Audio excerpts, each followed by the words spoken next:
ఏ శుభకార్యానికైనా శుభారంభం. నమస్తే, నేను విజయ్. మనతో పాటు లైవ్ కాల్లో ఉన్నారు సీనియర్ జర్నలిస్ట్ విక్రమ్ గారు. విక్రమ్ గారు నమస్తే.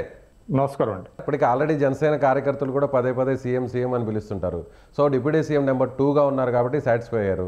సో ప్రతి ఆఫీస్లో కూడా గవర్నమెంట్ ఆఫీస్లో చంద్రబాబు నాయుడుతో పాటు పవన్ కళ్యాణ్ ఫోటోను కూడా ఉంచారు.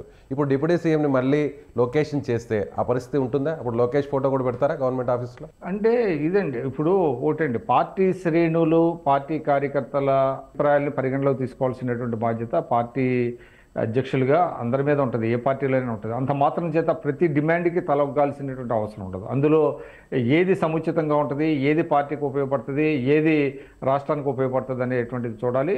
అందువల్ల ఇవాళ జనసేన కార్యకర్తలకు కూడా వచ్చేటువంటి ఇబ్బంది ఏమి ఉండదు. ఎవరు కూడా ఏదో సోషల్ మీడియాలో కొంతమంది ఆ పేరిటే కొంత ప్రచారం చేయొచ్చేమో కానీ ఇవాళ లోకేష్ గారిని డిప్యూటీ సీఎంని చేస్తే పవన్ కళ్యాణ్ గారికి వచ్చేటువంటి ఇబ్బంది ఏముంటుంది? ఆయనకు ఉండే స్థానం ఆయనకున్నది. ఆయన ఒక పార్టీ అధ్యక్షుడిగా ఉన్నారు, చాలా కీలకమైనటువంటి పాత్ర పోషిస్తున్నారు రాష్ట్ర రాజకీయాల్లో. కనుక ఇట్లాంటి చిన్న చిన్న విషయాల మీద పట్టింపులకు పోయేటువంటి మనస్తత్వం పవన్ కళ్యాణ్ గారికి ఉండదు. ఆయన చాలా విశాల దృక్పథంతో రాజకీయాలను చూస్తున్నారు. కాబట్టి ఎవరిని అకామిడేట్ చేసినా కూడా ఆయన అభ్యంతరాలు ఉండవు.